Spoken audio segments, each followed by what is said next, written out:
enfim, estamos aqui com mais uma mais uma edição de para rever o que a galera do Santo tá fazendo. E hoje nós estamos aqui com o nosso querido Eduardo Dobai. E aí, mano, beleza? Beleza aí, Bruno? Como é que estão as coisas por aí? Fala, todo mundo? Malfei, e aí, Dubai? Beleza, tudo bom? Tudo bem? A Então, gente não se vê faz uns 12 anos. Já batemos a casa da década? Já foi. Da formatura já foram. Peraí, 2006? Já 2006. foram 13, né? Mas teve o encontro teve um de 10 anos, não encontro. teve? Teve Vocês encontros. foram? Eu fui. Eu já não. Eu devo ter visto vocês, mas já não tô lembrando, porque foi tanta gente em tão pouco tempo. Eu saí mais cedo, porque o Palmeiras finalmente estava sendo campeão. Aí fui eu e o Ed eu fui com o Quintela no jogo, então eu saí mais cedo. Pô, você tem que rever suas prioridades, mano. O jogo não pode estar acima Futebol das amizades. acima das amizades. Mas, mano, Dobai, vamos lá. A gente tá fazendo essa brincadeira aqui, esse podcast, para rever um pouco da galera do Santa e entender onde cada um tá, o que cada um tá fazendo. Que a gente teve lá o negócio de 10 anos, mas não era o suficiente. Ninguém se viu, né? Claramente, a gente se viu, se deu oi lá, mas ninguém, assim, com algumas exceções, claro, mas a gente não se aprofundou muito em o que as pessoas fizeram nessa década. Então eu queria que você começasse fazendo um resumo, assim, o que dá para resumir de 10 anos de história, mas o que rolou aí depois do Santa, o que você fez e hoje em dia aí, o que você está fazendo de bom, o que você está fazendo da vida. Beleza, depois eu vou querer ouvir de vocês também. Com certeza. Atualizar aí. Bom, então começando, assim que eu terminei o ensino médio, eu fui para a faculdade de Física, né? Me formei, fiz bacharelado, depois eu fiz mestrado. Em Física também? Aqui, desculpa, acho que tem um cara cantando aqui, um vizinho meu. Aqui não dá pra ouvir nada, tá de boa. Não? Tá, vamos mutar de qualquer jeito. Não ouvi nada. Beleza. Não. Vocês perguntaram alguma coisa disso agora? O mestrado foi em Física também? Também. Então aí já estão resumidos 8 anos, já Gosto de pessoas assim, concisas, diretas. Resumi bastante coisa. Enfim, mestrado até foi uma história meio... Bom, foram 4 anos de mestrado, né? Muito mais do que o pessoal costuma fazer. Quando eu estava tinha acabado de completar 2 anos, eu falei, já tá acabando e tal, até julho deve acabar. Aí eu consegui emprego eu nem tava procurando, mas um amigo meu lá da Física mesmo estava trabalhando nesse lugar, ele me indicou. E aí eu fui para lá, foi na área engraçado. De Física também? Não, em programação. Mas... E aí, assim, até foi engraçado, porque no dia que eu fui lá, eu tava com uma amiga na Física, ela me levou até lá, aí ela me buscou, e aí eu fiquei pensando, nossa, acho que isso foi uma entrevista de emprego, assim, foi surreal, assim, né? Aconteceu uma coisa assim comigo também uma vez, que um cara, foi o Lucas, me colocou em contato com um cara, e o cara falou assim, não, quero almoçar e conversar com umas pessoas. Aí eu conversei com a pessoa e eu saí ali e falei, acho que ele estava me entrevistando. É muito estranho isso, né? Porque foi aquele negócio super descontraído, assim, meu amigo me indicou, aí eu falei com um cara de lá, ele falou, o Felipe te indicou aqui, então eu queria chamar você para bater um papo aqui pra gente te conhecer, não sei o que lá. Aí eu falei, beleza, vou lá bater um papo para conhecer o cara, né? Aí depois que eu pensei que caiu a ficha, né? E aí você foi contratado logo depois disso? Sim, aí eu fiquei lá 2 anos. Mas era programação do que era? Bom, era uma consultoria, eu passei por coisas bem diferentes lá dentro.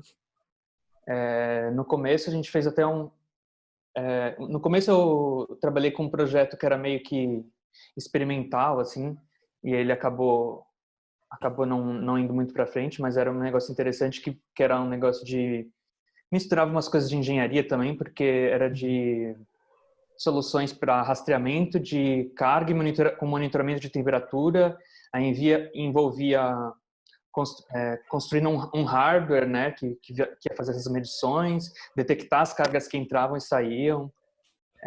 E aí tinha que fazer software para essa detecção e para e também... E a detecção ia ser via código de barra ou via volumetria? Como é que você ia fazer essa detecção do que estava entrando? A ideia inicial era usar um RFID, Uhum. que é tipo uma etiquetinha eletrônica, né, que você consegue colocar em cada carga e falar, essa carga é essa caixa de sorvete, sei lá. Sim. Que 2 caixas não têm a mesma etiqueta, né? Uhum.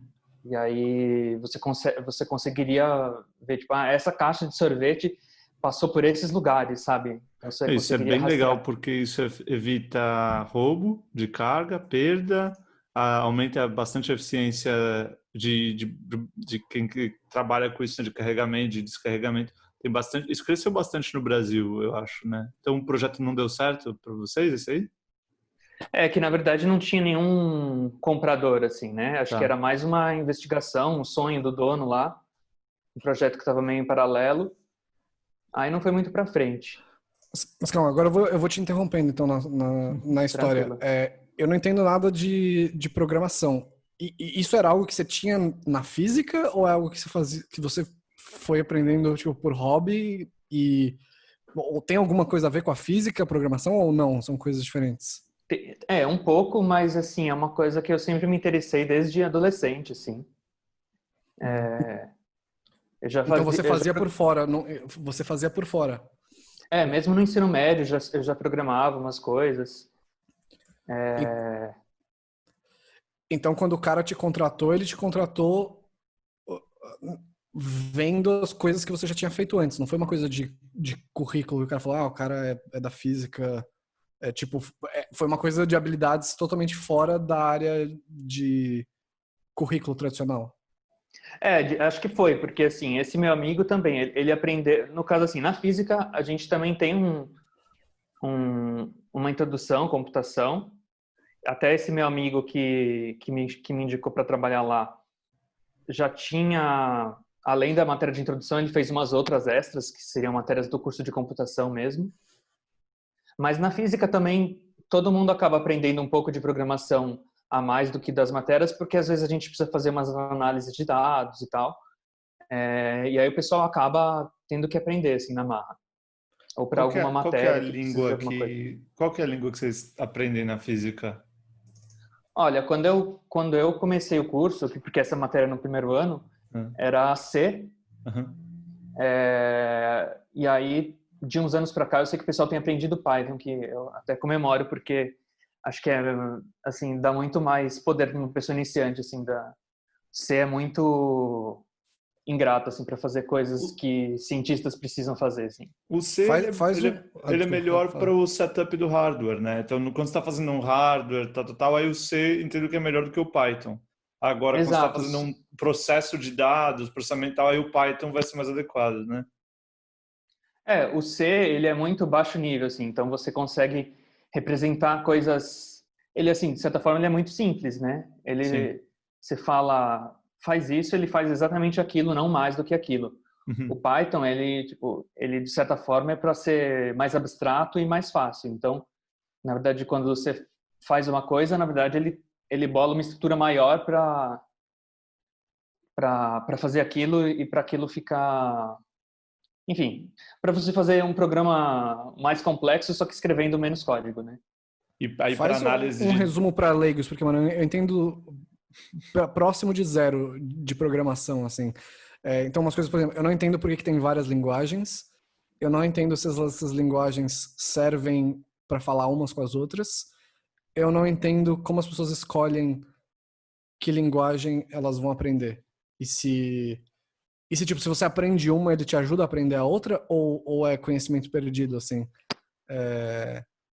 Porque eu imagino que nos próximos, tipo, 10, 15, 20 anos, todo mundo vai ter que aprender um mínimo sobre isso, nem que seja para que você tenha um vocabulário para conversar com as pessoas, né? Porque vão ter questões de trabalho que você vai ter que saber o Já mínimo disso. hoje, você tem que saber o que é um if this, then that. Já hoje, né? Então, eu concordo com você, Mafê. Mas continue aí. A pergunta é essa. Saber... É. Ótimas Eu quero perguntas.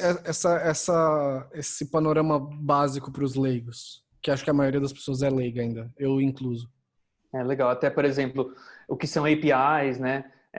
Coisas que... integrações, sei lá, coisas que, pelo menos nas empresas, o pessoal já começa a lidar bastante, né? Realmente, eu acho que em algum nível, assim, isso tende a permear tudo, né? Então, sobre linguagens. Acho que, assim, cada vez ficam aparecendo mais linguagens, mas não quer dizer que, assim, sejam linguagens relevantes, né? Acho que também, hoje em dia, se você tem uma ideia nova, você quer testar aquilo, você consegue fazer uma linguagem nova, assim, com muito menos esforço do que, sei lá, 10, 15 anos atrás. Então, de fato, se você acompanha esses sites de notícias voltados para o universo de programação, você vê aí, linguagem X, nova versão lançada da linguagem X. E aí, não quer dizer que seja algo relevante, né? Que pode se tornar relevante um dia, não sei, né? Mas qual que é a diferença entre as linguagens? De fato, existem algumas linguagens que são muito parecidas, assim, e que alguém teve uma ideia um pouco diferente, começou a desenvolver aquilo para outro lado. Você pensar quantas linguagens existem no mundo, né? Linguagens humanas, linguagens naturais. Quantos milhares de anos isso demorou para chegar na configuração que é hoje, e que ainda existem milhares de línguas, né? Eu sempre gosto de fazer paralelos entre linguagens de programação e linguagens naturais. Mas, assim, eu desviei um pouco da pergunta. Qual que é a diferença, né? Qual que é a diferença tipo, como as pessoas escolhem quais que elas vão aprender, e se você aprende uma, você consegue... não é conhecimento perdido, caso você tenha... Pegando cada linguagem é uma nova. Assim. Pegando a deixa do Dubai sobre o paralelismo com linguagem natural, eu diria, e aí você fala se eu estou errado aí, Dubai, que pelo menos nas linguagens de computação, é quase como se todas elas derivassem meio que da mesma raiz. Então é mais ou menos como se todas derivassem do latim, ou todas derivassem de uma língua eslava, sei lá. Por que eu digo isso? Porque todas elas, acho que o mais básico, que você não pode nem considerar uma linguagem, seria o binário. É uma linguagem, porque você tem diferentes combinações de sinais binários que vão determinar diferentes resultados, outputs, e aí você vai criando linguagem em cima deles. Então é aquilo que a gente está falando de C versus Python. Você não consegue usar uma linguagem como Python, que é super elaborada e, na verdade, ela já empacota diversas funções em algo muito básico, porque ela não tem aquele DNA. E, na verdade, ela tem uma margem de erro um pouco maior do que uma linguagem básica. Uma linguagem básica, você diz para ela fazer algo, ela faz aquele negócio. Mas todas elas meio que partem da mesma raiz. Então, se você... No meu caso, eu aprendi VBA, que qualquer um que sabe programação meio que às vezes ri, porque acha que VBA não é muito uma linguagem de programação, não sei se é essa a sua visão, mas eu com VBA eu consigo ver HTML, JavaScript, em HTML eu consigo entender o JavaScript, porque tem função loop, tem função if, tem end, e então é mais ou menos como se você aprende uma, você acha que já tem meio caminho andado para aprender a outra, né? Então, acho que é bem por aí. Existem diagramas de tipo etimologia, não é etimologia que chama, mas diagramas de derivação das linguagens, porque realmente aconteceu muito isso, né? Acho que às vezes é difícil você classificar porque muitas vezes uma linguagem é inspirada por duas ou N outras, às vezes é difícil de dizer exatamente qual que é a raiz dela, né? Então, eu não sei como que eles fazem para fazer essa classificação. Se tivesse que aprender uma, qual que seria a principal hoje em dia? Existe isso? A linguagem, igual a gente tem o inglês hoje, que é a mais aceita e é a mais universal, tem alguma que tá, né, que é desse patamar? Hoje em dia, acho que Python é uma linguagem muito popular, assim, principalmente para quem, por exemplo, às vezes para quem não quer se especializar em programação, mas quer saber programar. Então, muitas vezes para engenheiros, cientistas, pessoal de humanas que precisa fazer análise estatística, essa linguagem acaba sendo bastante usada, assim, porque realmente tem muita coisa pronta para você fazer nessa linguagem em Python e ela é uma linguagem razoavelmente simples, assim, dá para você, assim, é uma das linguagens que não tem muita enrolação, assim, dá para você dizer que ela é razoavelmente próxima de um texto em inglês, né? O que eu acho que é fundamental das pessoas saberem hoje em dia por exemplo, se eu quero fazer um site e eu tenho que ter uma noção mínima ou um aplicativo das programações para eu até ter o vocabulário sobre, mano, isso aqui é um trabalho difícil de fazer, um trabalho caro ou um trabalho barato. Se você não tem nem ideia, eu nem sei se a minha ideia é viável ou não, sabe? E aí eu fico, por exemplo, teve uma época que eu queria fazer um aplicativo, né? Eu tinha ideia de fazer um aplicativo. Eu ficava completamente na mão do programador. Se o cara me falasse que custa R$1.000, R$50.000, R$100.000, R$1.000.000, eu ia acreditar, porque eu não tinha nenhuma ideia. E acho que esse é uma das coisas que para os próximos anos que a gente vai ter, é que vai ter uma democratização desse conhecimento, pelo menos para as pessoas saberem se embasar minimamente, sabe? Isso que eu tô querendo é algo simples ou isso é algo complexo? E para mim, atualmente, tudo é complexo, sabe? E às vezes é uma coisa banal. Deixa eu encostar aqui.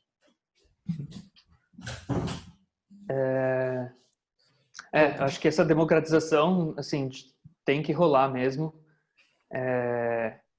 Acho que às vezes, acho que ainda o obstáculo é grande. Acho que mesmo nas empresas de tecnologia, muitas vezes as pessoas sabem muito pouco sobre as pessoas, sei lá, pessoas de outras áreas ou até mesmo, por exemplo, uma pessoa que gere a área de produto, que está lidando diretamente com os desenvolvedores, mas que não tem uma formação técnica, não tem conhecimento técnico de programação. Muitas vezes a pessoa não faz ideia de se uma coisa se faz em um dia ou em um mês. Exato. Né?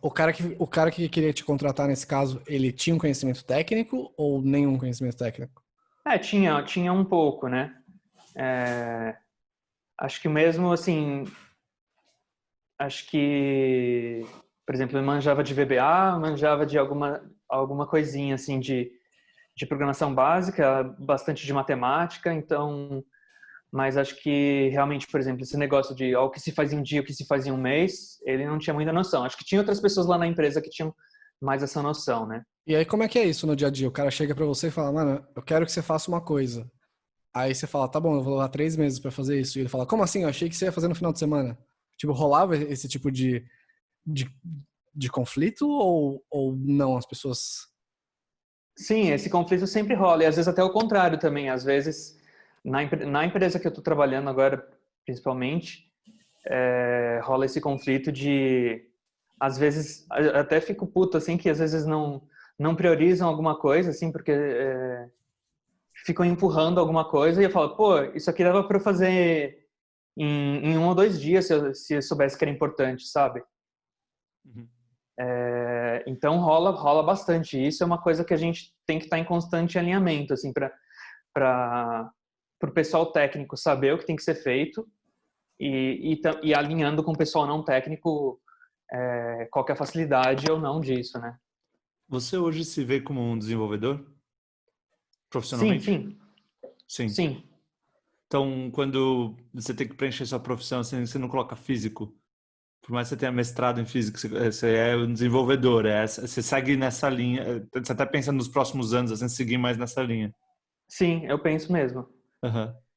É engraçado, porque aí depois que eu saí desse primeiro emprego, eu tive meio que um semestre sabático, assim, porque eu tinha acabado de entrar na Escola Municipal de Música, né? E aí eu peguei eu tava de saco cheio lá do emprego, tava muito estressante. Aí eu me dediquei a estudar música até o final do ano, que foi então pouco mais de um semestre. E aí nesse período eu tava meio que decidido a tentar me focar pra música, né? E aí nesse período, quando eu tinha que dizer minha profissão, eu falava músico, né? Quer dizer, o cara, já temos um músico fracassado aqui. Agora vamos ter 2 músicos. Fracassado não, frustrado, diferente. Mas é engraçado que o cara... 8 anos podem ser jogados para trás em relação a um semestre, né? Então, tipo, você ficou 8 anos estudando um negócio e você falou que você já trocaria o nome para músico em um semestre. Uhum. Mas terminei, e aí, obviamente, você não caiu de cabeça nessa, porque você falou que tá trabalhando agora. Termina Exato. a história aí para o que rolou depois. Tá, então, porque assim, aí voltando um pouco, aí quando logo que eu tinha começado o mestrado, eu voltei a estudar piano, né, que já fazia, então, quase a graduação inteira em física eu tinha ficado sem estudar piano. Eu estudei um semestre, participei de umas outras coisas na outra escola que eu estudei também, de música. Tive uma banda por um tempo lá que não deu certo também. Então, assim, nunca parei totalmente, mas estava sem estudar mesmo, né? Que meu caminho ali estava se virando para música erudita. Quando eu estava no último semestre do ensino médio, eu comecei aí eu sempre estudei piano popular, né? E aí eu fui para erudita nos últimos 3 meses, assim. E aí, porque realmente eu precisava estudar mais técnica, e aí isso é uma coisa que o Malfê com certeza sabe, né? Mas quem não é pianista não sabe muito bem que o estudo de piano clássico é muito mais voltado para a técnica em geral, né? Sim. E aí, então, aí começando o mestrado, assim, depois do primeiro semestre eu voltei a estudar piano, inclusive coincidências do destino com a professora que deu aula para o Malfê também, a Miriam. Olha só. Você já Acho que eu sabia não dessa tinha, ou não é tinha... uma surpresa para você? Eu acho que eu tenho uma lembrança de ter visto alguma foto, alguma coisa, algum post no Facebook relacionado. Eu lembro de eu ter essa memória, assim. Então, porque eu tenho a impressão que eu não falei com você sobre isso. A gente não chegou a se falar, mas eu acho que eu vi alguma coisa em alguma mídia social, assim, ou dela, ou sua, eu não lembro, mas eu tenho essa vaga lembrança de ter visto alguma coisa nessa área. Uhum. E aí, nesse período aí, eu tava querendo ir pra música, sair da física, né? Bom, sair da física, pelo menos, isso eu acertei, né? Que eu realmente saí da física. Mas a ideia era ir pra música, talvez fazer uma graduação em música e tal. E pensei em fazer pós em música, que é uma ideia que não descarto totalmente ainda para o futuro. Uhum. Se tiver algum momento oportuno. Assisti uma matéria de pós sobre cognição musical e foi super bacana. Assisti um semestre inteiro de ouvinte. Mas, enfim. Voltando aí. Eu entrei na escola de música. E você falou que você estava estudando um pouco mais erudito. Isso. Você foi para esse lado. Isso, continuo lá. Uhum.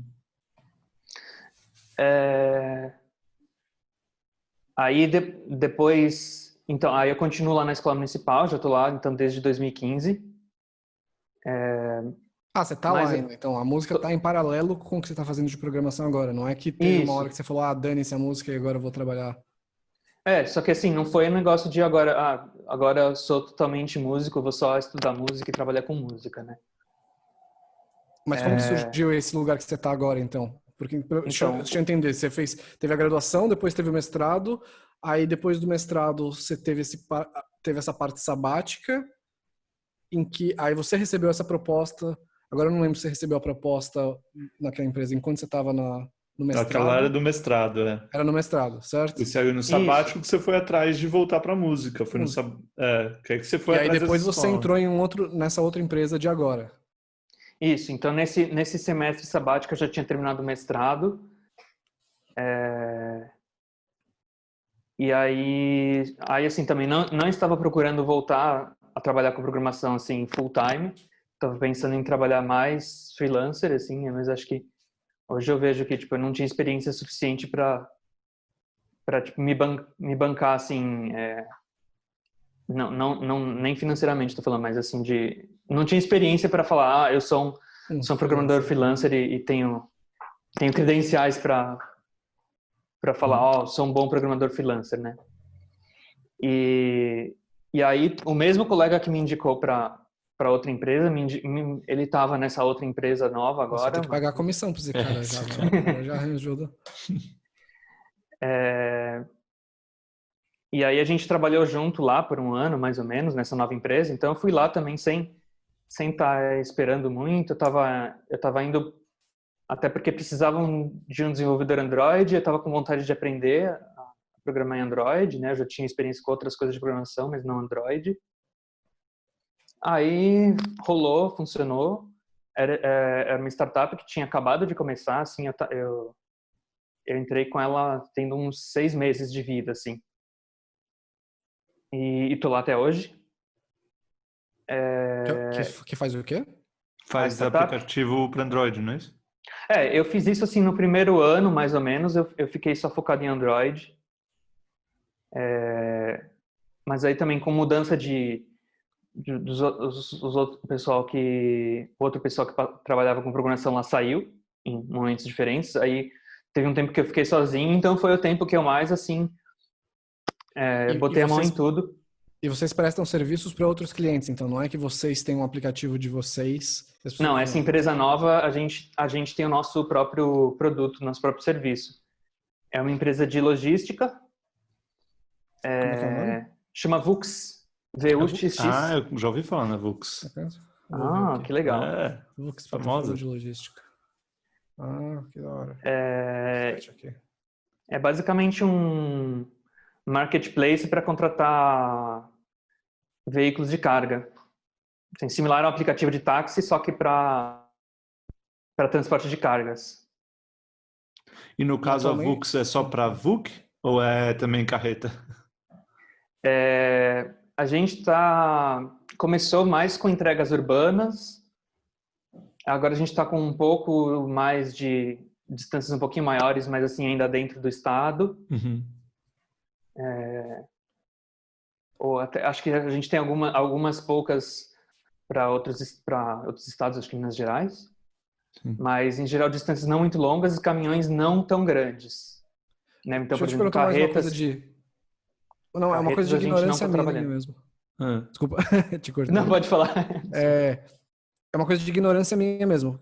Porque, assim, eu tô vendo aqui, parece que já tá tudo funcionando, certo? Já tem o site, já tem o produto, já tem o aplicativo. O que um programador faz no dia a dia depois que o produto já existe? Assim, como é que é? Você vai até lá num dia e o que você faz?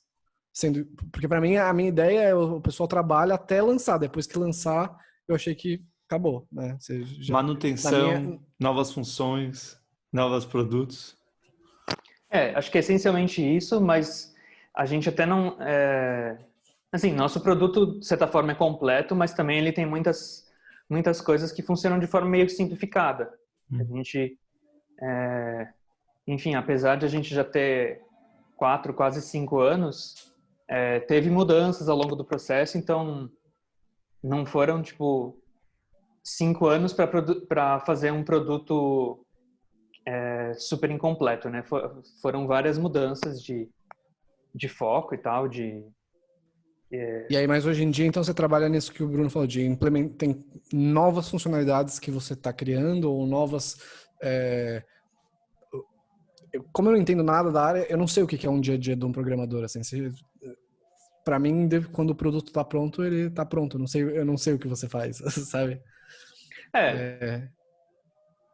Acho que teoricamente até tá certo, assim, se você realmente se fechou o escopo do seu produto, você já faz tudo, no máximo você teria que fazer manutenção, né? Mas dificilmente é assim, né? Então, a gente tem coisas que a gente já entregou, mas a gente entregou de forma simplificada. Às vezes, o pessoal tem que fazer tal controle paralelo dentro de uma planilha, porque o sistema ainda não tem isso. A gente já consegue entregar meio que um serviço completo para o cliente, mas também tem algumas coisas que ele poderia ter direto na plataforma, ele tem que ligar, mandar e-mail para a gente para ter algumas informações extras. Eu acho essa pergunta é legal porque ela volta numa coisa que você estava falando antes, Dubai, que era do de às vezes quando tem uma coisa que poderia ser feita em um dia, se você soubesse, se fosse priorizado, você poderia ter feito o negócio. Acho que isso ajuda para o Malfei e para outras pessoas também a entenderem um pouco mais como é que é esse dia a dia de uma empresa de software, porque era nisso que eu estava trabalhando até agora. Então, até depois eu posso também te dar uma atualizada da gente, né, que a gente falou, mas acho que é mais ou menos assim a ideia. Tem um desenvolvimento inicial de um software que segue uma ideia. Então, por exemplo, no caso da Vux, alguém pensou, será que eu posso fazer um marketplace de cargas urbanas? Tá, então esse é o conceito inicial. Aí você desenvolve alguma coisa para você poder dizer que você tem uma plataforma, que você tem um produto, porque senão você só tem uma ideia. Então você precisa desenvolver alguma coisa. A partir do momento que você desenvolveu e você colocou no mercado para as pessoas usarem, você começa a ver todas as formas no qual o seu conceito não se adequa à realidade. Então, tem todas as coisas que você fez ou de forma simplificada, ou você esperava que as pessoas usassem de uma forma e elas usam de outra. Então, por exemplo, você esperava que todo mundo fosse ter a carteira de motorista na mão na hora de se aplicar, mas você descobre que pode ter um outro negócio, tem que mudar o formulário de receber os dados e tal. Então tem todo esse período de ajuste. E aí depois disso, isso é ajuste para um escopo que já existe. Só que você está sempre com a empresa, sempre expandindo. Então, enquanto que os desenvolvedores estavam com o backlog, que é todo o desenvolvimento necessário para já mapeado, a empresa também começou a falar, vamos vender para Taubaté? Vamos vender para São José do Rio Preto? E nisso você tem outras demandas. Você precisa mapear outros códigos postais, outras... e aí, quando eles começaram a atender isso, alguém falou, vamos para Minas Gerais? Vamos pegar carga? Então, né, de forma geral, é isso, Dobai? Estou falando certo? É isso. Não, descreveu muito bem. Tem várias questões operacionais que o pessoal quer se adiantar, ou então, às vezes, vem um cliente, puta, quero fechar muito essa conta com esse cliente, mas ele precisa de tal coisa que a gente não tem. Dá uma enrolada aí, faz por planilha. Eu era vendedor, eu criava problema para o desenvolvedor, eu que vinha com tem um cliente que, puta, ele vai pagar muito, ele é muito grande, e aí o desenvolvedor, no início, o desenvolvedor, eu sinto que ele sente assim, tem que falar não, porque eu sinto que, e aí você pode também falar a sua experiência, o desenvolvedor, ele se sente muito usado, eu acho, às vezes, né? Então, o inicial é falar não, mas depois, muitas vezes tem coisas que você sabe que você pode fazer muito rápido, e coisas que na verdade não demoram mais tempo. E essa conversa é muito importante entre o desenvolvedor e o vendedor e o gerente, é esse alinhamento.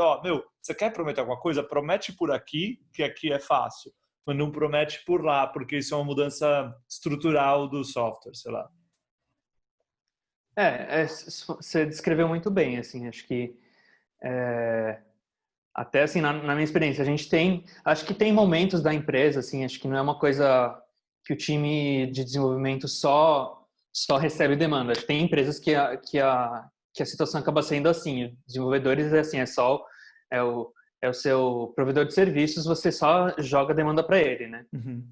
Na nossa empresa a gente não é assim, mas também às vezes tem períodos em que a gente acaba cedendo mais, tem períodos em que a gente consegue dizer mais não, depende também, acho que rola também uma empatia da gente também entender, acho que eu devia tomar essa bucha aqui, às vezes eu não dou conta. Uhum. Quando a gente estava falando com o Lucas, uma das coisas que a gente conversou era sobre a dificuldade que ele tinha de ver o resultado direto do trabalho dele, né? Que ele trabalhava em coisas de consultoria, então às vezes ele tinha que elaborar projetos. Quem quiser, link aqui na descrição. Mas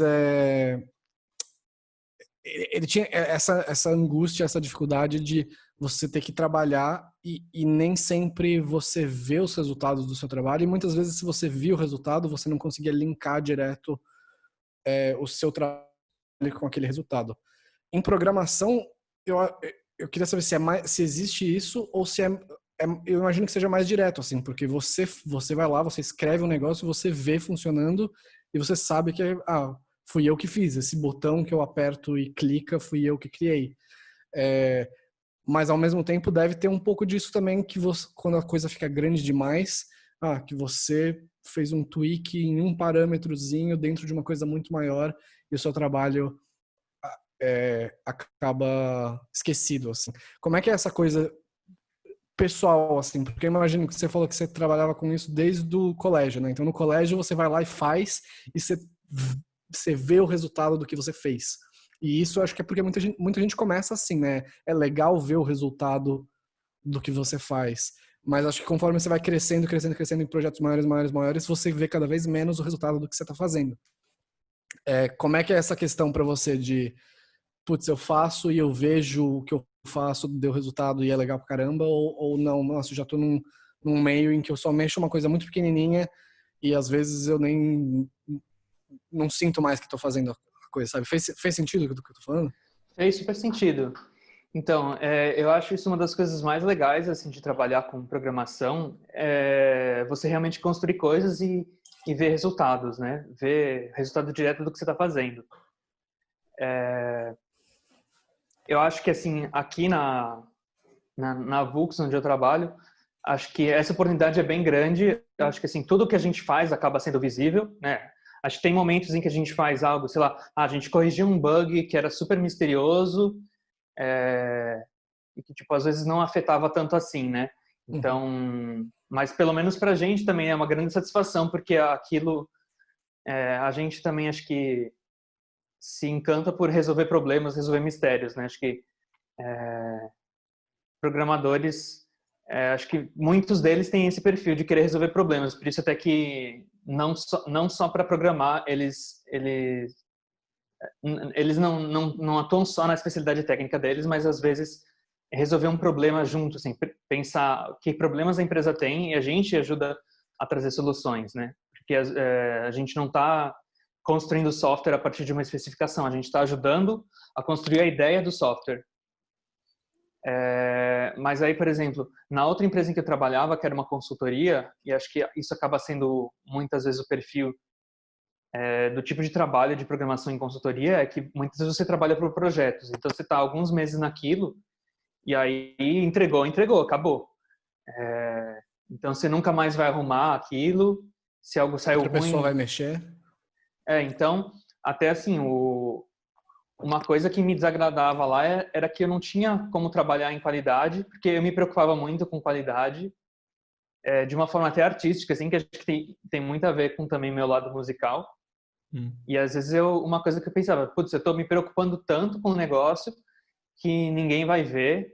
É tipo como se eu tivesse fazendo, sei lá, a dobradiça de porta mais bonita do mundo, assim, só que ninguém vai reparar naquela dobradiça.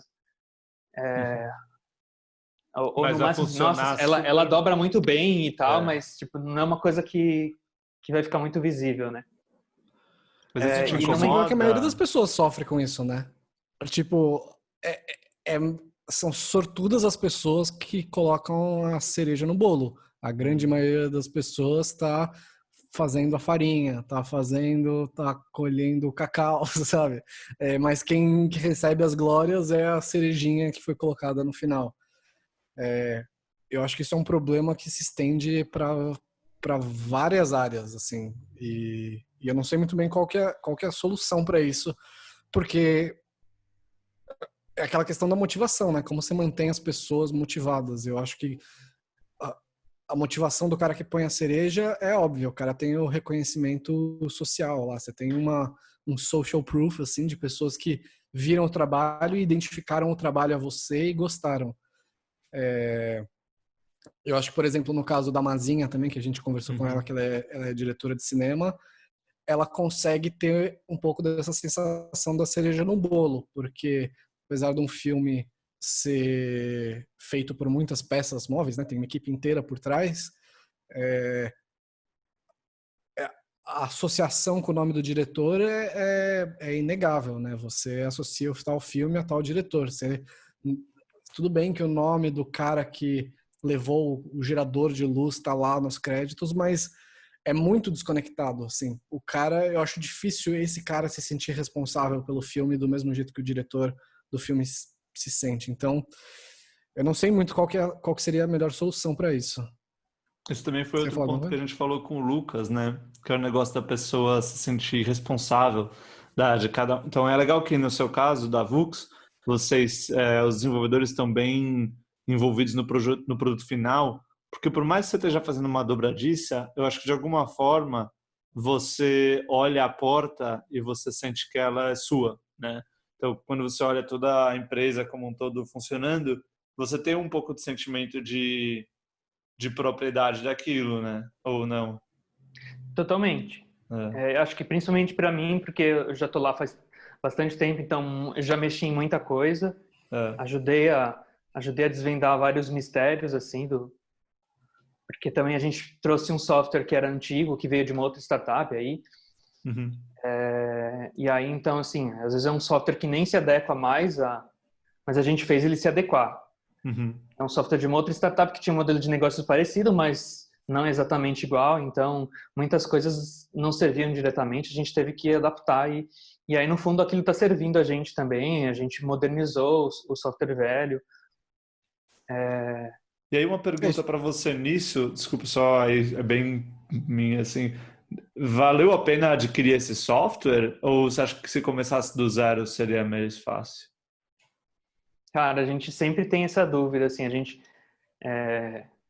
na época que eu tava mais sozinho, assim, no time de desenvolvimento, que conversava muito mais porque a empresa era menor também, então eu e o CEO, a gente conversava bastante. Uhum. E aí ele falava, putz, eu não sei se foi uma boa trazer esse software, né? Porque a gente tem um custo mantendo aquele software, né? Acho que é difícil a gente medir quanto seria construir ele do zero, mas de fato a gente patinou um certo tempo por causa dele. Então, no fundo, é capaz que não tenha valido a pena mesmo. Assim, acho que é uma pergunta que algum dia talvez a gente consiga responder, mas assim, Entendi. Tem um emocional também, né? De fazer o seu? Tem o emocional de você fazer o seu, mas o emocional de tipo, putz, já tem um negócio pronto aqui, vamos aproveitar. Sim, porque ainda mais startup, se tem o caixa muito contado, né? Então, quando dá aquela ilusão de head start, assim, uma ilusão de já estamos metade do caminho andado, mas muitas vezes essa manutenção ela acaba te engolindo. Eu fico feliz que vocês conseguiram superar isso, porque às vezes você tem aquele salto inicial, que permite começar a operar, só que ele já tanto problema que aí você repara até são problemas crônicos do próprio software, que aí você repara que você precisa, na verdade, voltar atrás por mais que a operação já esteja iniciada.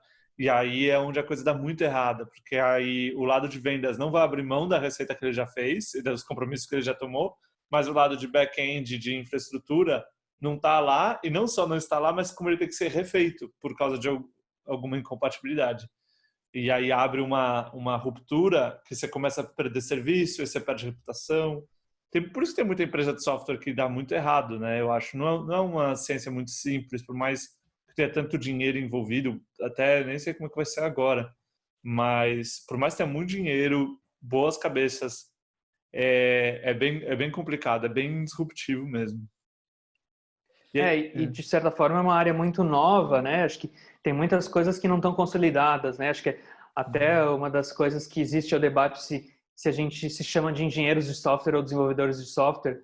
E aí tem quem fale, na verdade, engenharia de software não é uma engenharia que nem engenharia civil e tal, porque não tem práticas ainda consolidadas. Muitas coisas estão em super discussão, são super questão de opinião. Tem coisas até que eu acho que nunca vão vir a certeza, né? Mas tem muitas coisas que a gente ainda não sabe qual que é a melhor maneira de gerenciar um projeto e tal. E acho que isso também é uma dificuldade que muitos encontram. Você tem o problema de como gerenciar o projeto e você tem o problema básico de infraestrutura, que até você sabe muito pouco, assim, mas eu me lembro uns 5 anos atrás, quando o negócio de Big Data estava bem grande e estava se debatendo fazer o processamento distribuído, você tem uma questão de infraestrutura aí, né? E aí aí não é nem mais software, volta de novo para a questão do hardware. Quando que você acha que vai começar a consolidar desse mundo de engenharia ou desenvolvimento de software uma base? Assim, você acha que, por exemplo, a infraestrutura de cloud hoje, de nuvem, ela já é uma coisa que realmente daqui a 50 anos ainda vai ser a base da infraestrutura? 50 anos é meio longo, hein? As coisas mudam em 3, 4... Mas por que eu estou fazendo essa pergunta? Porque se eu perguntasse para um engenheiro romano você acha que o concreto vai ser a parada segurando os seus prédios daqui 100 anos? Eu acho que alguns deles poderiam até falar, não, esse negócio do concreto é uma sacada legal, o concreto vai ficar. Por isso que eu estou perguntando 50 anos para a nuvem. Putz, eu nunca pensei muito sobre isso. Eu acho que me parece assim que nuvem é um negócio que tende a ficar, mas eu não sei se do jeito que é atualmente. Eu tenho a impressão que pode ser que mude muito o paradigma de trabalhar com nuvem. Estão surgindo novos paradigmas de nuvem, né? De, por exemplo, no começo você... Não, assim, na empresa anterior a gente tinha servidores próprios, né? E nem era uma empresa grande, mas a gente veio desse paradigma, acho que também porque o pessoal que trabalhou lá vinha dessa visão e resolveu que tinha que comprar um servidor lá. Beleza, agora a gente desde o zero a gente já trabalha com nuvem, só que o paradigma meio que tradicional de nuvem, né? Uma tradição de nem 10 anos talvez, mas ou cerca de 10 anos, você meio que cria uma máquina na nuvem, então você trabalha como se fosse um servidor. Isso assim, já foi muito ultrapassado, não que as pessoas não usem isso, mas que tem muitas outras opções, né? Tem vários casos em que trabalhar com a máquina direto é a melhor solução. Mas, por exemplo, se você precisa de um banco de dados, você já tem um serviço de banco de dados, você não precisa criar uma máquina nova, instalar o banco de dados, fazer toda a manutenção do banco de dados, backup e todas essas coisas. Essa parte de... Não, essa parte e é só dar mais um exemplo. Se você quer subir uma aplicação, agora você não precisa subir uma máquina. Tem vários serviços que você, sei lá, você só manda seu código, fala, isso é uma aplicação Python, e ele sobe para você, e você não precisa manter nenhum servidor. Você só fala, essa aplicação Python, meu domínio é xyz.com, e aí ele sobe para você. E aí você paga a hospedagem. Se até, por exemplo, eles têm um negócio de você pagar por uso. Então, por exemplo, se sua aplicação só é usada tipo 8 horas por dia, você pode só pagar mais ou menos o equivalente a 8 horas. Quando ela não está sendo usada, 8 horas por dia? 8 horas por dia é pra caramba. Não, mas é porque capacidade alocada é alocada 24 horas. Então 8 já é um terço. Já é um... Entendi. Porque o que quer dizer capacidade alocada? Tipo, eu comprei esse laptop aqui. E eu comprei porque eu quero fazer meus podcasts, ver uns vídeos e jogar jogo de computador. Só que, às vezes, eu tô dormindo. Só que ainda assim, o meu investimento foi feito, entendeu? É a mesma coisa com o carro, que o pessoal fala de carro compartilhado. O meu carro na minha garagem não me dá em nada. Então, se eu pudesse pagar só no uso, é meio essa ideia. Entendi. Dubai, deixa eu te perguntar, a gente tá chegando na marca aqui de 1 hora, como é que você tá de tempo, de energia aí? Como é que você tá, sua vida? Eu tô tranquilo. Beleza. A gente costuma fazer por volta de 1 hora, 1 hora e meia, com a maioria das pessoas. Mais que isso começa a ficar cansativo também. Então vamos mandar mais um pouco, aí daqui uma meia hora a gente vai Eu tinha uma pergunta curiosidade minha aqui, já que você é desse mundo do desenvolvimento e tal, qual é a sua visão sobre inteligência artificial? Então, outra pergunta fácil para você aí, tá? Acabei de ler um livro sobre isso, só depois... Não, porque tem muita gente... Eu também acabei de ler um livro agora, eu acabei de ler o Homo Deus, do Harari, e ele é legal, né? Eu gostei do Homo Sapiens mais, mas o Homo Deus é legal. Só que ele é fissurado na ideia de que o AI, a inteligência artificial, vai dominar tudo e, na verdade, ela vai ser muito mais capaz de determinar aquilo que nós gostaríamos e tal.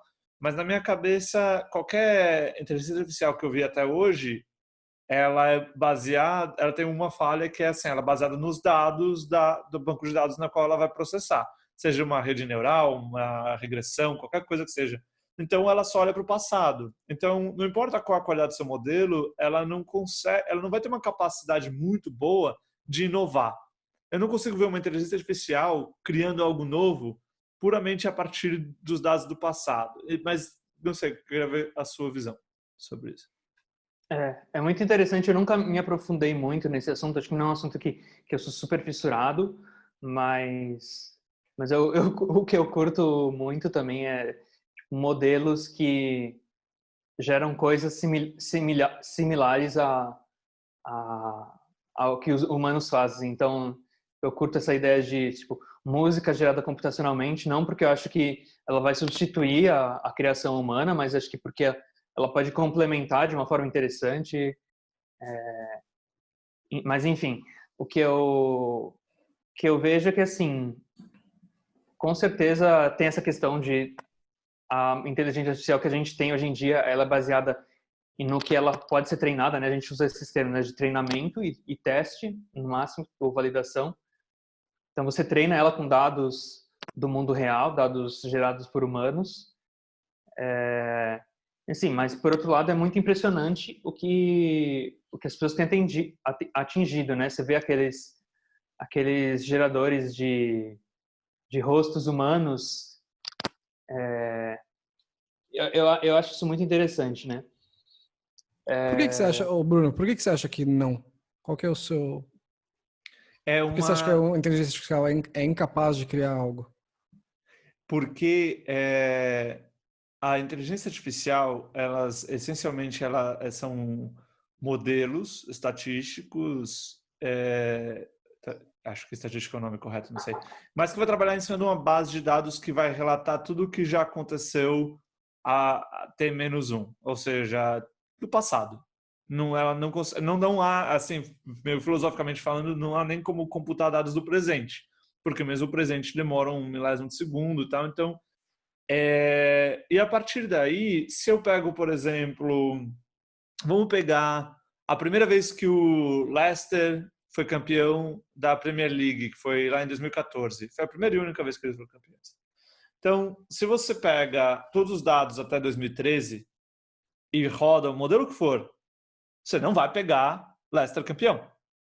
Não vai pegar, não tem como. Porque ele nunca foi campeão no passado, porque talvez, não sei se ele tivesse uma ascensão muito grande, então você pode falar que por variação em 2011, 2010, tem algumas formas, algumas novidades vão poder ser pegas, mas é meio que uma crença minha, que na verdade eu não sou estudioso da área, então eu não sei. Mas eu acho que a natureza da inovação, ela vai muito além só da replicação de padrões do passado. E a inteligência artificial só baseia na replicação de padrões do passado. Eu acho que isso não é totalmente verdade. Boa. Porque por mais que você só treine usando dados do passado, eventualmente tem formas de modelar os seus dados de forma que, por exemplo, que um time saia campeão porque alguns parâmetros dele se movimentaram de uma maneira que você não viu e que podem estar relacionados com uma vitória, por exemplo. Uma das dificuldades da inteligência artificial, e novamente não conheço muito do meio, então não sei como que as coisas estão evoluindo, não sei o que tem de novidade, mas principalmente essas coisas baseadas em redes neurais, na verdade são meio que algoritmos que você não conhece. Assim, você tem como chama, esqueci como chamam tem as camadas, acho que eu posso chamar de neurônios. Você cria uma rede de, sei lá, não sei quantos neurônios e que prevê um resultado porque você jogou 100 milhões de números ali e falou, se a entrada foi tal, o resultado foi tal. E aí ele vai colocar um algoritmo maluco ali entre aqueles neurônios e aí você não tem a menor condição de julgar como que aquilo realmente está funcionando. Claro, você pode fazer as contas, mas a questão é que é um modelo que é totalmente não legível para humanos, né?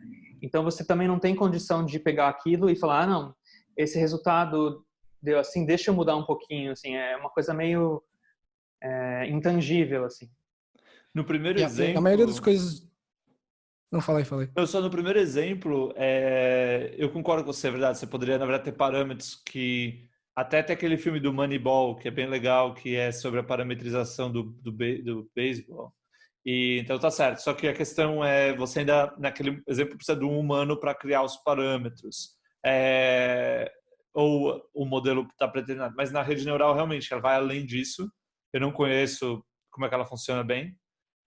Mas aí, se realmente se a inteligência artificial conseguir reproduzir todo esses eventos inesperados, os cisnes negros lá do Taleb, aí quase que diz que a vida é bem determinística, né? Quase que atinge essa prova, assim, que realmente livre-arbítrio não existe muito, porque você vai só olhar o passado e ter um modelo bem elaborado, ter uma exposição de dados significativa, você consegue prever o futuro com perfeição, vai ser um puta insight filosófico. Mas... E a questão bom, de fato, se você tiver acesso a todos os dados do mundo, talvez você conseguisse prever o futuro, mas isso é uma discussão muito filosófica. Eu acho que, assim, mais pragmaticamente falando, as inteligências artificiais que a gente tem hoje em dia, elas são... Eu não conheço nenhuma que é focada em duas tarefas distintas e consegue usar dados de uma tarefa em outra tarefa. Se existe, eu não conheço. Mas eu acho que o pulo do gato para gerar esse tipo de conteúdo que você quer, que é coisas que vão além dos dados do passado, tá na combinação de duas coisas diferentes. Então, por exemplo, a gente fala que na arte nada se cria, tudo se copia, né? E isso é verdade. Então, você pega na música, por exemplo, você pega um compositor e aí, na época que ele vive, está tendo uma manifestação em arte gráfica e pintura, e ele se inspira naquilo e ele e ele tenta misturar o que ele viu na pintura, tenta colocar na música, ou vice-versa, assim, ele pega elementos de outras coisas.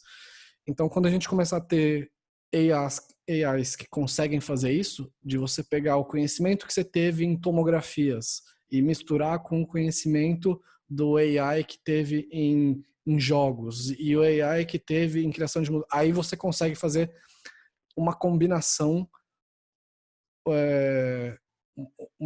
nova, e aí que seria a criatividade, seria a coisa nova, né? Então, por exemplo, tem alguns truques para o pessoal que design, a gente nem falou muito isso com o Fábio, mas tem técnicas de como você ser criativo em design, por exemplo. Então, se você quer uma das coisas de você criar algo novo do nada, pode ser mudando a escala de algo. Então, você tem, sei lá, uma campainha gigante. Então, de repente, isso já chama atenção, já é uma coisa nova. Ou você pode mudar o material de algo. Então, você faz uma bola de futebol de concreto. E se você gerou algo novo, sabe? Algo que é criativo, que gerou esse novo sem nenhuma informação do passado. Uhum. Então,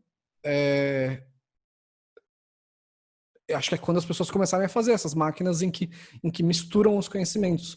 Porque elas já estão num nível que não é só análise de dados. Tipo, você viu aquele documentário sobre o AlphaGo? Não, tem quero ver. Na Netflix, é muito bom. O AlphaGo, o Go é um esporte chinês, acho que é um dos esportes mais antigos, de um jogo de tabuleiro, que tem... parece que o número de combinações possíveis de movimentos é igual ao número de estrelas do universo, sabe? É uma coisa gigantesca, assim, o número de combinações que você consegue fazer.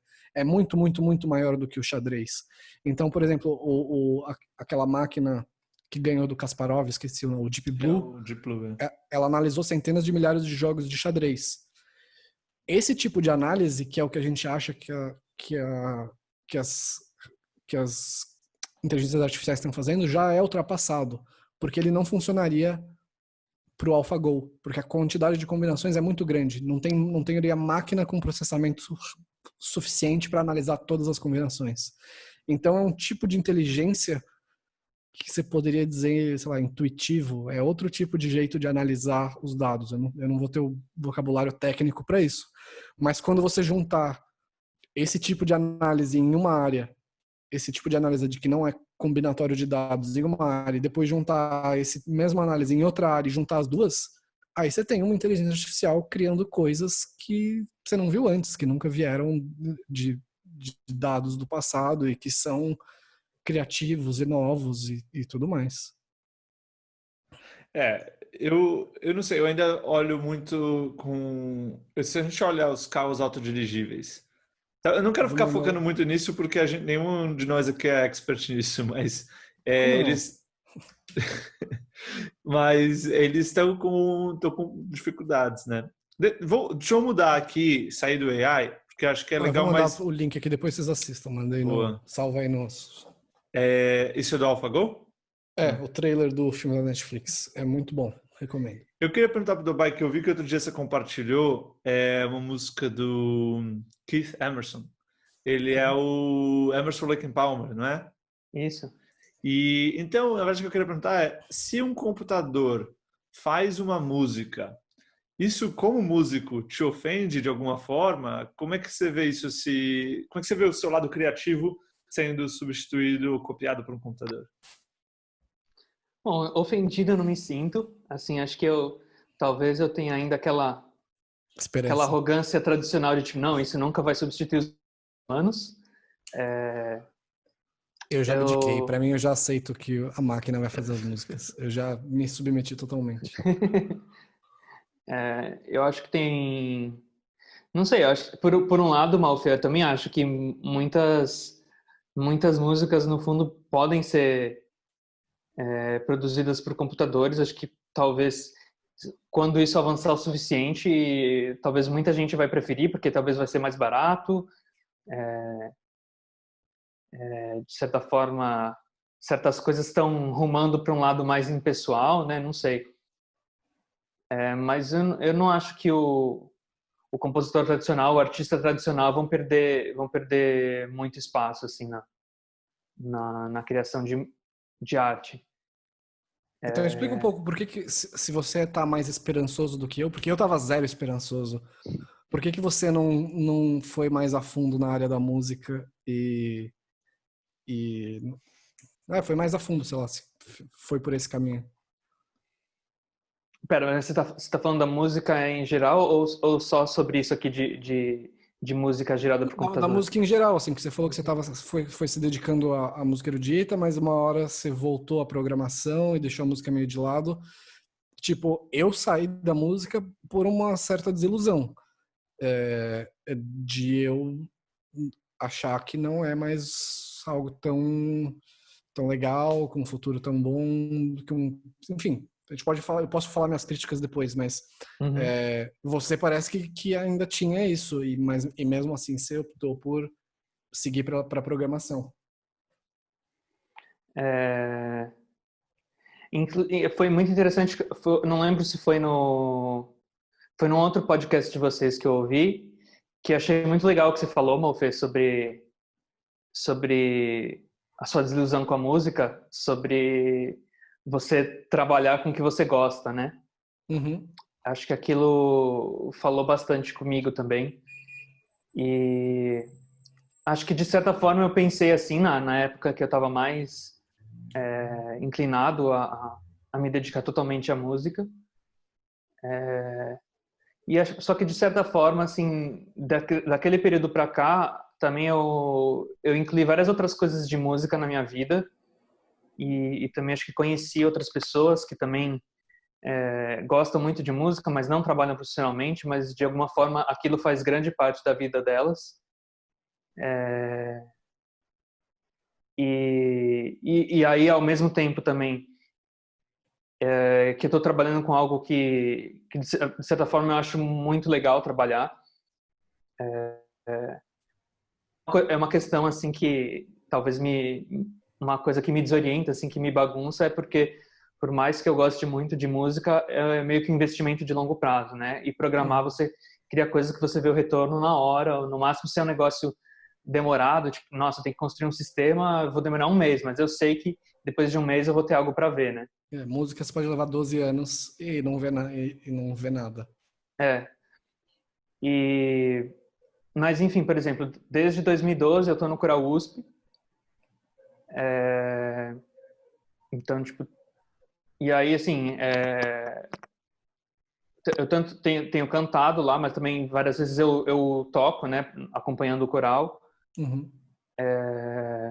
Enfim, aí tem muita gente que tipo, são pessoas muito boas em música também, mas que já estão nos seus 50 anos, e são pessoas que trabalham com outras coisas e que são muito boas em música também. E aí acho que isso de alguma forma também me dá alguma esperança, uma outra visão de tipo, talvez eu não preciso focar totalmente em música para fazer as coisas que eu gosto em música, né?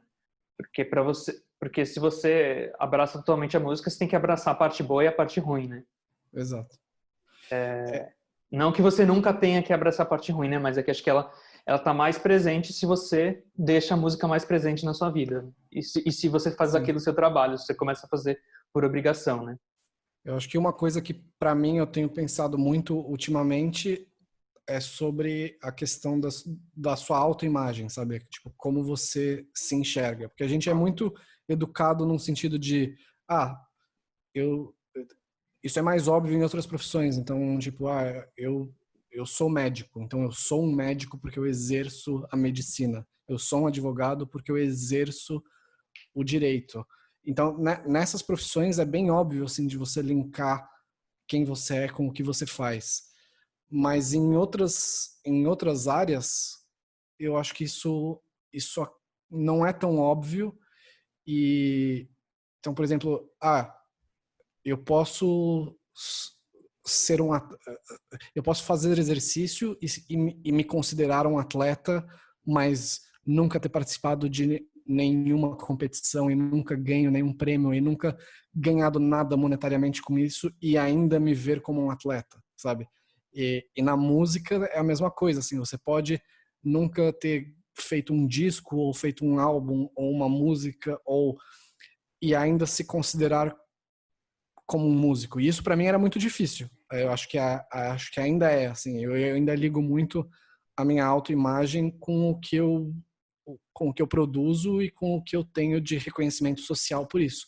E é algo que eu vejo que faz um mal do caramba, né? Se a gente se identificasse menos com o que a gente faz, acho que seria muito mais saudável. A gente conseguiria fazer as coisas com muito mais prazer, né? De criar porque você quer criar e você quer ser uma pessoa que cria e não ficar amarrado a esses rótulos.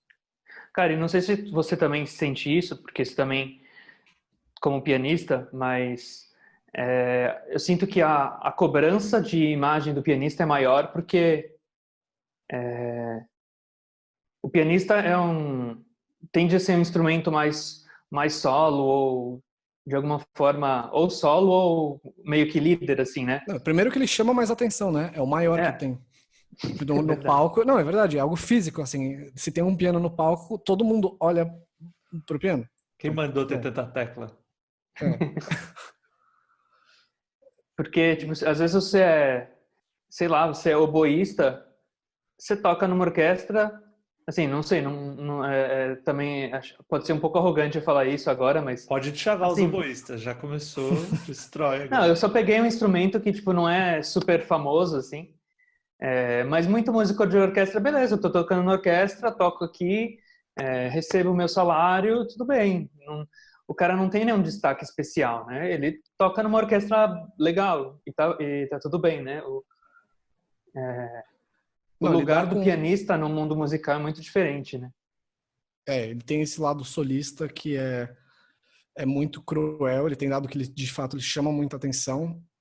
Ele tem uma coisa também da técnica dele, tipo, pensei, é um dos instrumentos mais antigos que a gente tem, mas não só ele ser muito antigo, é um dos instrumentos mais confortáveis de tocar. Então, por exemplo, se você quiser estudar música, se você quiser estudar canto por 10 horas por dia, você fisicamente não consegue. Suas cordas vocais se arrebentam. O piano, você consegue estudar 8 horas por dia, 10 horas por dia. Isso fez com que o nível, assim, então ele é muito antigo e é um instrumento que permite você estudar por muitas horas. Ele fez com que o nível médio dele fosse muito absurdo, muito absurdo, assim,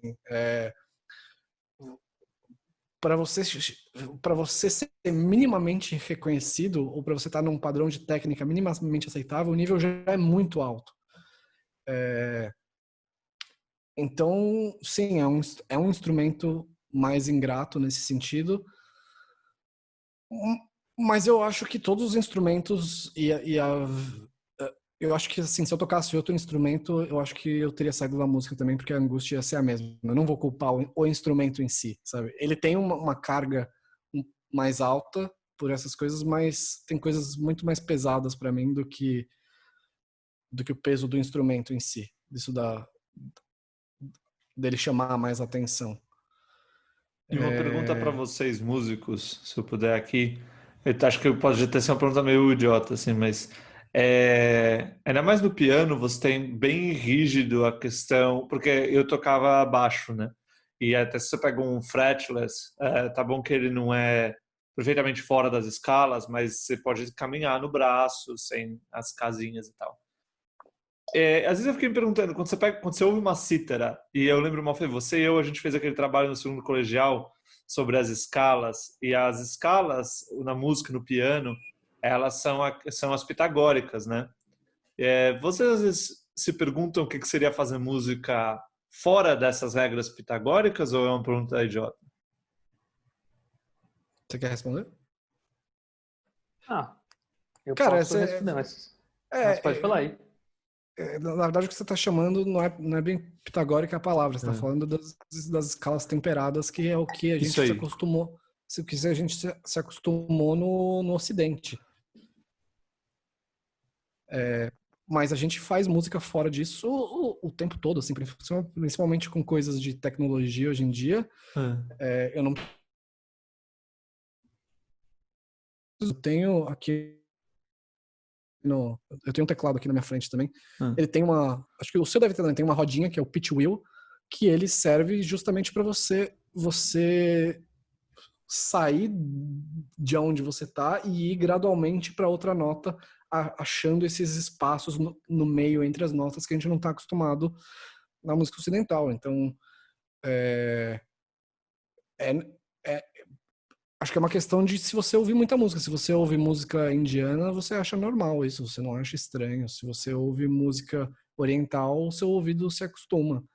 Então, sei lá, pra mim não tem... Eu não acho estranho escrever música. Mas você não mais sente ocidental. falta assim, de fazer... Bom, deixa eu fazer uma outra pergunta, então. Quando eu pego o Emerson, do Emerson Lake and Palmer, eles são da década de 70, né? Então eu vi lá, até a música, ela é bem, de certa forma, clássica, mas eles já são bem mais recentes. Quanto que essa inserção de outras raízes musicais, tipo indiana, oriental, africana, quanto que vocês acham que melhorou ou mudou na música? Fez algum impacto considerável, por exemplo, na música clássica? Ou a música clássica continua igual era... É clássica, né? Então é igual era 150 anos atrás. Quer responder? Tentar responder um pouco. Eu não vejo assim no mainstream da música clássica uma influência grande dessas coisas. Eu acho que tem uma outra obra influenciada assim por outras culturas, mas acho que assim a tradição de música clássica europeia não fugiu muito. Por exemplo, aqui no Brasil, sei lá, Villa-Lobos, outros compositores, eles trazem outros elementos. Acho que em cada país, para onde a música europeia vai, acho que acaba tomando elementos locais. Ou, por exemplo, na Hungria, o Béla Bartók, que pegou música folclórica, acho que ele junto com o Kodály, que foram em vários lugares, falaram com camponeses, recolheram músicas tradicionais. Então é uma música clássica com um jeito de música, com elementos de música folclórica, ou uma música folclórica alterada assim de um jeito meio maluco, porque já era a época dele. Mas essas influências muito internacionais, eu acho que na música clássica tem a impressão que não Vez ou entraram outra você muito. tem umas exceções, né? Você tem, sei lá, a Sagração da Primavera do Stravinsky, que também vem dessa tradição folclórica, que é uma música que entrou no mainstream, assim, ela já foi vista em filmes, em balés e tudo mais. E então até entra vez ou outra, mas se você pensar em escala, assim, de quantas dessas músicas você conta na palma da mão em relação quantidade abismal de música europeia, né? Então, existe, mas é pouco. Não, tava curioso, até porque a gente tem um ex-Santa também, o Max Packer. Ele era de uma série acima, não sei se vocês lembram dele. Mas acho que ele foi para esse caminho. Violão. Fazer violão, né? Mas ele não foi para esse caminho de música erudita. Erudita e clássico é a mesma coisa, não? Sim, acho que. Sim e mais não. ou menos. Tipo, sim, para as pessoas leigas, sim. Para quem Tipo, é da área, um Paco de Lucia seria erudito? Ele não é clássico. Não. Na verdade, dentro das pessoas que estudam música clássica, você está falando de um período. Você está falando da música do período clássico. Perfeito. Só que a maioria das pessoas, quando usa esse termo, está se referindo à música de concerto, né? Então, eu acho que depende da música, mas no geral a gente está falando de música clássica. As pessoas falam música clássica quando elas querem dizer música de concerto, de ir numa sala de concerto. Vamos atualizar também o Dubai do nosso lado, então, Monfê. Claramente, Monfê fez música, toca piano. Eu já toquei mais piano. Hoje em dia ele tá meio abandonado. Ele tá lá no meu quarto ainda, olhando para mim, mas a gente tem uma relação de amor e ódio. Aí, enquanto eu fazia música, eu fui trabalhar com trilha sonora. Eu fiquei 6 anos em estúdio, trabalhando com música, gravação, áudio, efeitos sonoros, mixagem para publicidade, principalmente, mas também série, filme, conteúdo. Fiz isso durante uns 6 anos em algumas produtoras diferentes. Nesse meio tempo eu fui estudar música em Portugal, depois eu estudei música no Canadá. E aí voltei para o Brasil, continuei fazendo coisa, trabalhando em produtora de áudio, fazendo trilha e tal.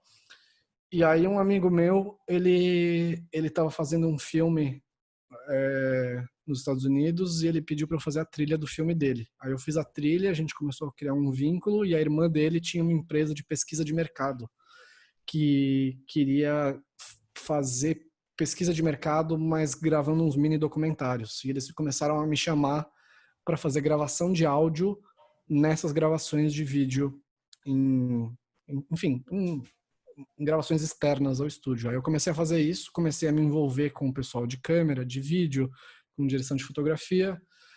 Aí eu fui estudar um pouco de direção de fotografia e aí, depois desses 6 anos e pouco, eu pedi as contas da produtora que eu trabalhava e comecei a trabalhar só por conta própria. No começo só com parte de áudio, né? Fazendo captação de áudio, fazendo trilha, fazendo efeitos sonoros, essas coisas. Mas depois também com a parte de vídeo. E aí, hoje em dia, um pouco também com a parte de marketing e de estratégia. Então, se você quiser ver, você pode entrar no meu... Eu tenho 2 sites, que é o malferrari.com e o danielmalferrari.com. O Malferrari é mais a parte da minha empresa, que eu atendo a conteúdo corporativo, ou vídeo de YouTube, ou comercial, fazendo conteúdo visual para startup, para ONG, para empresa, para o que for. E aí no meu site pessoal tem mais trabalhos que eu fiz como freelancer para outras pessoas, assim. Então eu não atendi o cliente direto, eu estava prestando serviço para uma produtora. Então lá você vai encontrar coisas maiores, então, sei lá, coisa de Nike, Adidas, coisas assim que eu fiz, mas aí eu fiz para outras pessoas. Eu não lidei com os clientes direto. Acho que é isso. Muito longo o meu resumo? Não. Não. Bom resumo. Depende, se a vida foi cheia, né? Faz o seu resumo agora. Eu estudei economia, aí no INSPER, aí eu trabalhei até um pouco nessa área, trabalhei em banco um pouco, mas eu tinha feito o intercâmbio, então eu queria de novo sair do país, mas não tinha exatamente muito como, né? Então eu fiz um mestrado que é meio um mestrado sanduíche, metade na GV, metade fora, e eu também não queria mais trabalhar com banco. Então, quando eu estava no período fora, estava em Londres e Singapura, e lá eu conheci a minha namorada, que então virou minha esposa. Ela é tcheca, Então, depois do mestrado, eu fui mais para o mundo de dados, assim, fui uma consultoria de Big Data, acho que você pode falar, por mais que eu não fizesse muito nada de Big Data, mas era o nome. E aí agora já faz 3 anos e meio, eu moro em Praga, com ela, casei. Então aqui essa parede branca não é uma parede branca comum, é uma parede branca de Praga, que é bastante diferente. E estou aqui, então a gente mora aqui. E aí logo antes do corona eu me demiti, porque eu devo mudar para os Estados Unidos. Ano que vem eu devo morar no Arkansas. Quero ficar bem perto de todos os problemas possíveis. Então, é um pouco isso, eu acho. O resumo não foi tão longo, né? Foi o quê? Porra, mano, que resumo é esse? Você só esqueceu da parte mais importante do resumo. Não nasceu ele vai ainda. ter um filho, tá? Ele vai Mas ter um não nasceu. Ele é pai já. Não nasceu, filho. Então não conta. Eu vou ter um filho. Vou contar isso pro seu filho. Não. Eu não contava quando você era O pequeno. filho tá na barriga. Então, como não é ainda filho, acho. É meio isso, cara. Eu acho que é isso, cara. Foi muito bom ter você aqui. A gente vai continuar agora falando com as próximas pessoas. Tem alguém que você quer indicar aí que a gente pode fazer isso fora da gravação, né? Vamos fazer isso fora da gravação. Porque a gente fez isso com outras pessoas mesmo fora da gravação. Então, elas não saberem quem elas estão indicando, né? Até porque algumas pessoas são indicadas, mas a gente não liga para elas. Não, tô brincando. Bom, valeu também pelo convite. Gostei da conversa com vocês.